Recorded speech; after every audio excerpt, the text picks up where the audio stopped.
Allô? OK, Salut! ça marche. Dans le Ben, je noir suis de la comme dehors, Slovénie. c'est la meilleure situation. T'es physiquement où en Je ce suis moment? en fait, le restaurant, c'est comme dans un petit développement qui s'appelle Starosello. Puis j'habite là, je suis à 5 minutes à pied du restaurant. C'est comme une maison qu'on loue. Puis c'est là que j'habite, ouais. Comment tu vas? Est-ce que c'est ce à quoi tu t'attendais? Ça va super bien. Je pense pas que c'est ce que je m'attendais parce que je pense pas que je pouvais m'attendre à ça. Tu sais, quand on est à Québec, les étoilés Michelin, on voit ça, puis on se dit que en tout cas, moi, je me disais que c'était un peu le rêve, mais Mhm. que c'était peut-être un petit peu inaccessible. Mais finalement, c'est plus accessible qu'on pense. Puis je m'y plais vraiment beaucoup. Je m'y plais beaucoup ici. C'est un autre rythme de vie que j'apprécie beaucoup.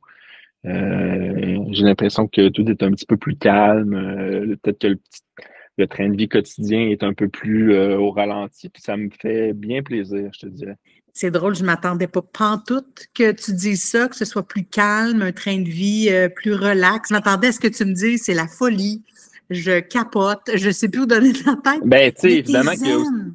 que la vie au restaurant est un peu plus ça contraste avec l'environnement du pays, je te dirais, mais je m'y plais bien. C'est quelque chose d'intéressant, puis que je connaissais pas, là, tu sais, des grosses brigades comme ça, nécessairement, juste de travailler avec beaucoup de monde. Ça fait que, tu sais, s'il y a beaucoup plus de choses qui se passent, puis tu as besoin il y a plus de comptes à rendre, puis il y a plus d'affaires à vérifier tout le temps. Ça, c'est sûr, c'est quelque chose, mais, tu sais, justement, le fait que ici, tout le monde a un jardin, après ça, tout le monde s'en occupe. J'essaie un peu de faire la même chose. Là, je suis sur mon balcon en ce moment, puis tu sais, j'ai des plants de tomates, j'ai des fines herbes. J'essaie un peu de m'acclimater et puis d'être un petit peu comme dans le train de vie slovène. Pourquoi là? Pourquoi ce restaurant-là? Pourquoi la Slovénie? Euh, c'est drôle, là, mais moi, la Slovénie, ça m'a toujours plus parlé que d'aller à Paris ou d'aller à Londres ou d'aller à Madrid ou à Barcelone. Je sais pas pourquoi, mais je me disais que ces pays-là, je pourrais toujours les faire un petit peu plus, ou ces villes-là, pardon, je pourrais les faire un petit peu plus tard, puis que je vivrais peut-être un petit peu la même expérience, mais on dirait que j'avais pas la même idée de la Slovénie. Je me disais que, je sais pas, c'est un peu plus exotique, c'est peut-être pas une destination les plus prisées, puis ça m'intéressait un petit peu à ce niveau-là. Fait que ça, c'est un point. Puis après ça, tu sais, évidemment, je pense qu'il y a beaucoup de personnes qui ont découvert Isha Franco puis Anna Roche avec le Chef's Table qu'il y a eu sur Netflix. Moi, c'est comme Oui. ça que j'ai découvert ce restaurant-là. Puis quand j'ai vu ces images-là, ben, tu sais, c'est comme ça a comme resté gravé quelque part dans ma tête. Puis c'était quelque chose que je trouvais super intéressant, puis j'avais envie de découvrir. Puis après ça, je me suis mis à avoir quelques publications du Instagram, puis de m'intéresser un petit peu plus. Puis après ça, j'ai acheté le livre, je l'ai lu. J'ai juste, c'était après la COVID, tu sais, nous, on a travaillé presque tout ce temps-là, fait que j'étais capable de mettre un petit peu d'argent de côté. Puis quand c'était possible de voyager, ben aller faire un stage, ça m'intéressait. Puis j'ai envoyé mon CV, j'ai fait une lettre de présentation, puis j'ai été super chanceux, j'ai une réponse le lendemain. That's it. Fait que tu étais à la bonne That's place it. au bon moment, finalement. Puis c'est drôle, tu parles de ça comme si c'était super accessible pour tout le monde. Ben, je pense que ça l'est plus qu'on pense, Alison. Tu sais, évidemment, il y a quand même beaucoup de sacrifices à faire. Ben En fait, oui. tu sais, j'ai fait beaucoup de sacrifices ma vie à Québec. Je l'ai mis sur pause. Évidemment que je m'ennuie de mes amis, je m'ennuie de ma famille. Je peux pas les voir autant que je veux. Tu sais, ça, c'est sûr que c'est un gros sacrifice, mais en même temps, après ça, tu sais, moi, je vis mon rêve ici. Puis, tu sais, je suis super content de le faire, en fait, là. Tu sais, Tu dis, je vis ce rêve-là. C'est quoi le rêve?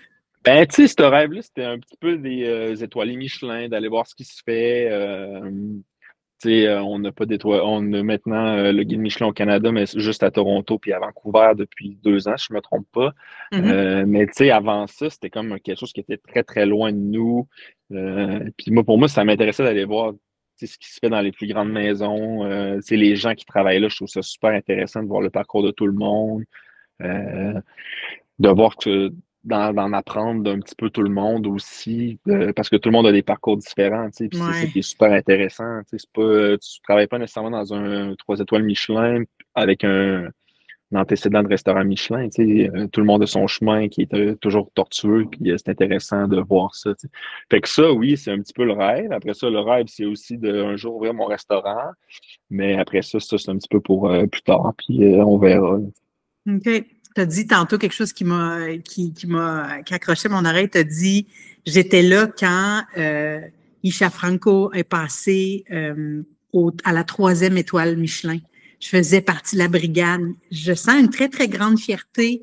Ah Euh, ben oui. Tu sais, c'est aussi une question de timing, là. On se mentira pas parce que moi, je suis arrivé.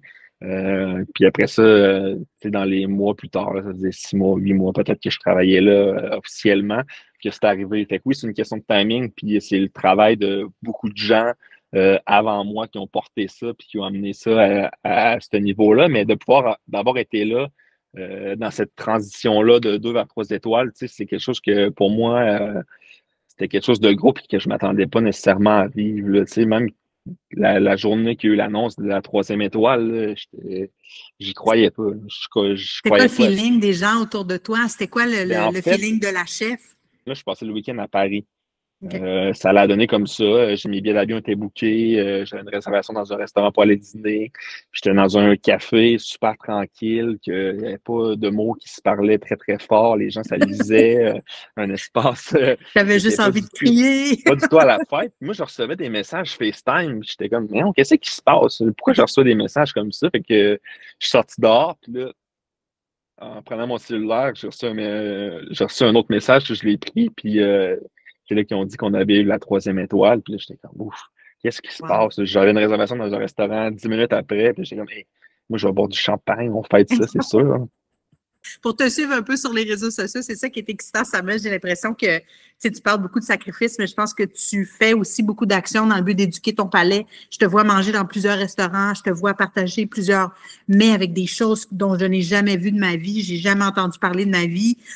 Comment tu reçois ça? On dirait que c'est un peu du travail aussi en même temps pour toi. Ben, tu sais, comme je te disais que le rêve, c'est un peu de voir ce que les meilleurs au monde y font, mais j'essaie un petit peu de le faire aussi là, au niveau des restaurants. Nécessairement en Europe, voyager, c'est beaucoup plus facile ou beaucoup plus accessible, disons-le, qu'en Amérique du Nord, à 2 heures, en 2 heures, j'étais à Barcelone, 2 heures, j'étais à Paris.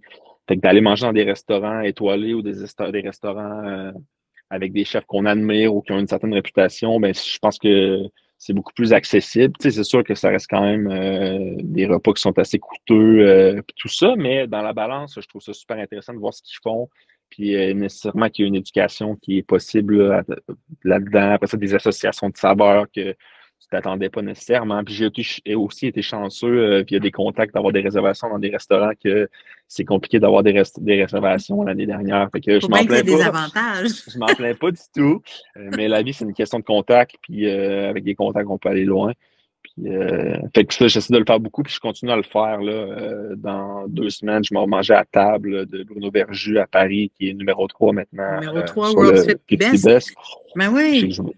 fait que, C'était ouais, comment dans ton 2 semaines. expérience? Parce qu'on a eu la chance de se croiser malheureusement trop brièvement à Las Vegas alors que tu étais là avec l'équipe du Isha Franco. C'était comment ton expérience? Est-ce que tu as eu la chance de représenter le restaurant aussi puis de cuisiner avec des chefs de la place?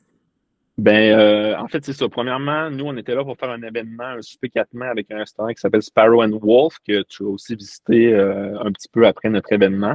Fait que ça, c'était super le fun. Puis ça, c'est aussi un des plus là, de mon travail ici. Là. On fait beaucoup d'événements avec le restaurant, 1 à 2 par mois, puis tout le temps un petit peu en rotation là, qui va faire les événements, tout ça. Mais à date, j'ai été super chanceux. J'ai été dans des événements super cool, dont celui-là qui nous amenait à Las Vegas nécessairement juste avant le 50 Best. Fait que j'ai pu y prendre part, mais tu sais, c'est ça, tu arrives dans la salle, puis tu montes les escaliers, puis c'est Virgilio Martinez qui est là, puis après ça, c'est Daniel Hum, puis Fou, hein? c'est tout le monde que tu idolâtres, que tu vois à la télé, sur Instagram, puis que tu vois partout, qui sont là devant toi, en fait, puis c'est vraiment intéressant de les écouter parler, là, le chef talk en fait, Ah, qu'on ouais, s'est vu. C'était absolument. super intéressant. J'imagine que ça a dû te motiver aussi, tu sais, puis je peux je peux me permettre d'en parler avec toi parce que tu vas comprendre, tu sais, nous, tu parlais justement du fait que le guide Michelin vient juste d'arriver au Canada, World's 50 Best n'est pas encore là. C'est intéressant d'entendre ces chefs-là comme Virgilio qui a mis la cuisine péruvienne en quelque sorte sur la map monde. On a cette unicité-là, nous aussi, au Québec, on a ce terroir-là et ces arômes et ces aromates-là dans notre forêt sauvage, ces savoirs ancestraux-là qui peuvent très bien un jour être parmi les plus grandes cuisines au monde. Tu y crois-tu? Est-ce que c'est un peu utopique? Moi, de l'extérieur, qui ne travaille pas dans un étoilé Michelin? Non, mais je pense pas que ça soit utopique de le croire, mais je pense que ça va prendre beaucoup de gens qui vont croire à un même projet puis qui vont vraiment pousser ça pour aller de l'avant. Tu sais, c'est beaucoup de monde là ici. On est beaucoup au resto, mais ça prend. Tu sais, Combien? en cuisine, présentement, on doit être une vingtaine, un petit peu plus que 20 avec les stagiaires. On est une Ouf! plus grosse équipe cette année en cuisine parce qu'il y a justement aussi beaucoup d'événements. Puis, il faut comme être capable de pallier le fait qu'il y a des gens qui sont partis. Faut qu'il y ait des gens pour les remplacer. Puis, il faut que tout le monde soit capable de faire les postes, là, en fait. Puis, il y a aussi les gens en salle, mais il y a aussi une buanderie. Il y a aussi, après ça, quelqu'un qui s'occupe de faire l'entretien autour de la maison. Après ça, il y a aussi, après ça, tout ce qui est les réservations, les chambres, parce qu'il y Ouais, a c'est quelques un chambres aussi au microcosme restaurant. super bien Puis après orchestré, ça, là. tu parles de, nous, une de nos forces, au Québec, si on veut, c'est dans notre terroir, dans nos forêts, mais ça prend quand même quelqu'un pour y aller, les chercher, ces produits-là, puis les cueillir au bon moment, puis les amener au Hum. restaurant.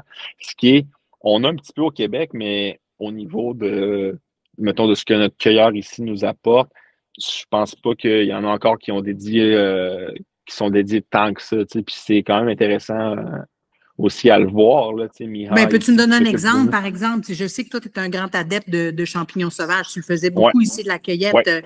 au Québec. Ben, donne-moi un exemple de ce que tu vis justement en ce moment en Slovénie. Bon, fait que mettons, nous, en fait, c'est quelqu'un qui s'appelle Miha, puis lui, il vient nous voir 2 fois par semaine. Fait que nous, on y envoie une liste, on a comme une liste qu'on remplit, qu'est-ce qu'on a besoin. Lui, il reçoit ça, puis il part recueillir ce qu'on y envoie, en fait. Fait que, Wow. tu sais, on sait aussi ce qui est en saison nécessairement, puis il nous avertit de, OK, ça va être accessible, ça sera plus nécessairement accessible. Donc, on travaille avec ça aussi, mais c'est quand même un grand luxe d'avoir quelqu'un qui va aller te cueillir ça, puis qui va te l'apporter au restaurant entre telle heure et telle heure, 2 jours par semaine. Tu sais. Après ça, on peut Wow. aussi, avec les quantités qu'on demande. Fait que ça, c'est quand même un très grand luxe au niveau de l'organisation. Tu sais. Peux-tu me donner un Je pense, exemple des produits qui amènent que toi, tu as découvert attends un peut-être peu, là, grâce à ça? je suis plus dans le noir, attends un peu. OK, Faut que tu bouges. ouais. Ben, tu sais, c'est comme, il y a tellement de trucs ici là, qui sont, tu sais, il y a aussi beaucoup de champignons. Il y a plus de cèpes qu'au Québec. Là. Les cèpes ici sont vraiment super beaux, puis OK. la saison est vraiment plus longue. Après ça, tu sais, c'est toutes des fleurs, c'est toutes des petites herbes, des Wow. pousses, des trucs qui existent que lui, il sait où aller le cueillir, puis OK. OK. Puis il toi, nous quand tu apporte. vois ça entrer en cuisine, toi, ton rôle physiquement, c'est quoi les actions que tu as à faire? C'est quoi ton rôle? C'est quoi ton titre, en fait, dans la cuisine, Sam? Mon titre, c'est chef de partie. OK. Je travaille dans une section qui s'appelle Pre-Me. Donc, je m'occupe de toutes les pâtes. Ce ne sera pas nécessairement surprise ici. Toutes les pâtes fraîches, c'est moi qui les fais. Puis après ça, on s'occupe de quelques petites entrées aussi. euh, Avant là, qu'on tombe dans les plats principaux, là, si on veut, au restaurant. Fait que c'est de ça que je m'occupe. Puis après ça, quand lui arrive, ben, c'est un peu notre rôle, tout le monde dans chaque section. Tout de suite, quand il arrive, on va chercher qu'est-ce que lui nous apporte. On le conditionne le plus tôt possible. Sam t'a dit que c'est toi qui es responsable de faire les pâtes. Est-ce que tu as dû adapter certaines des recettes avec lesquelles tu es arrivé au restaurant? Est-ce que tu as dû réapprendre à faire des choses en fonction des besoins de la chef? Ben, nécessairement, tu sais, parce que j'étais au Batuto longtemps, mais c'était pas nécessairement moi qui faisais les pâtes. Tu sais, ça, c'était le domaine à Paul Croteau. Moi, j'étais en haut, puis je les cuisais, puis je faisais les émulsions, puis blablabla. Fait que là, tu sais, de vraiment faire les pâtes, c'est quelque chose d'autre. Puis ma chef, tu sais, parce que Anna a une chef de cuisine qui s'appelle Yvonne. Yvonne est américaine. Elle a travaillé à Queen's longtemps, un restaurant en Californie qui était aussi 3 étoiles Michelin. Puis les pâtes, c'est son truc. Fait que les pâtes, c'est vraiment son truc. Fait que pour ça, on connecte vraiment bien. Puis on se parle toujours de trucs de même. Fait que des recettes, on en a essayé plein jusqu'à temps qu'on tombe sur ce qui nous plaisait, une genre de recette de base.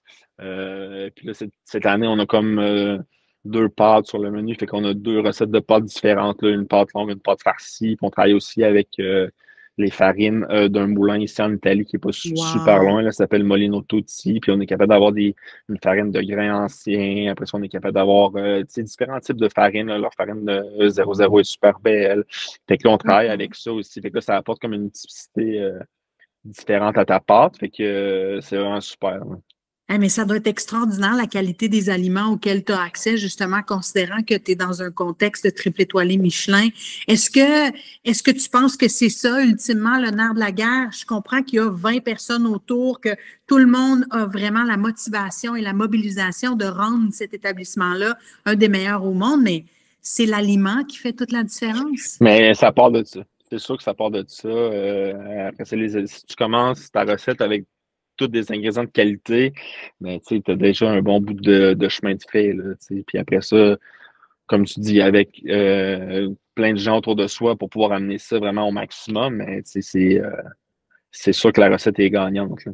Il y en Ou a. en tout cas, ça donne plus de chances que la recette soit C'est gagnante, sûr. disons. C'est comme tu dis, on part avec une longueur d'avance. Par le passé, en jasant, je vais toujours me souvenir quand le Noma a annoncé qu'il allait fermer ses portes justement en 2024, je crois à la fin de l'année, cette année. Jasais avec certains qui ont fait des stages dans ce restaurant-là, mais dans d'autres étoilés Michelin. Puis il disait que c'était plate parce qu'il arrivait là-bas avec des grandes aspirations, puis il tombait rapidement dans des tâches répétitives, puis il sentait pas vraiment qu'il avait la chance d'évoluer. J'entends pas ça de toi.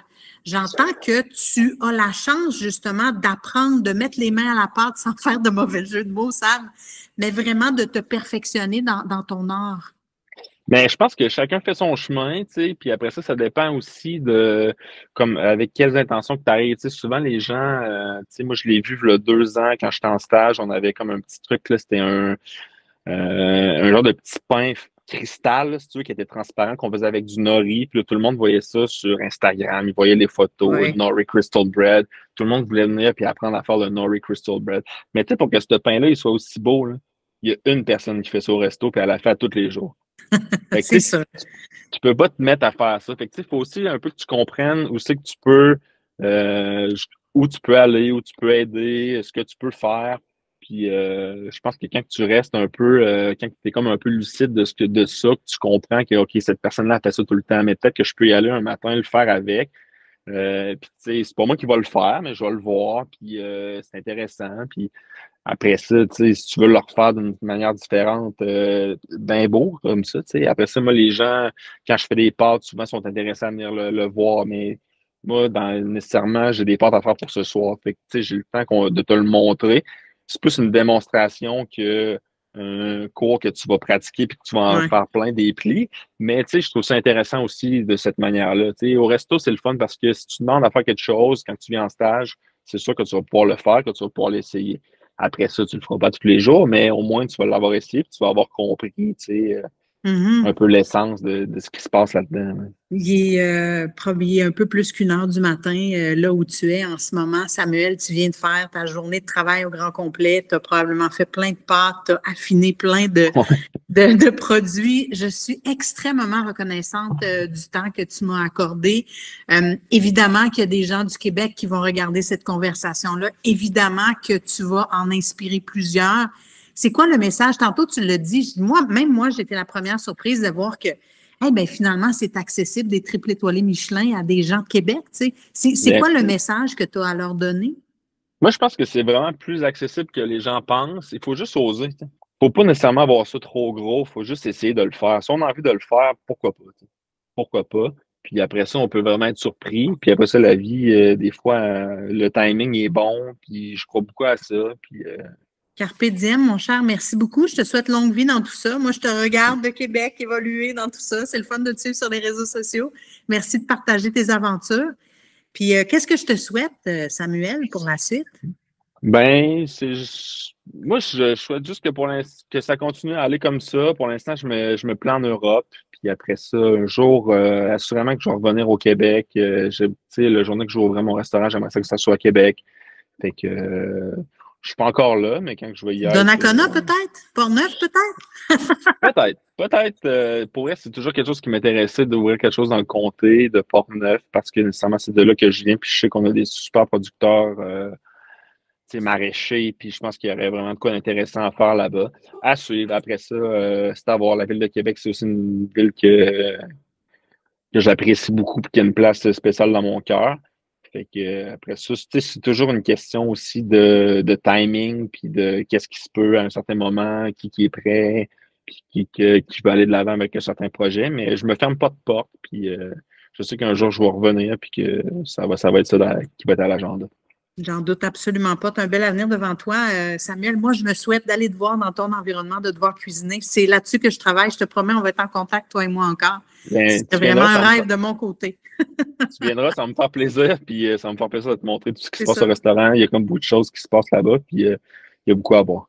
Excellent. Ben, salut Samuel. À bientôt. Salut, Merci merci Alison. encore. Bye Salut. bye.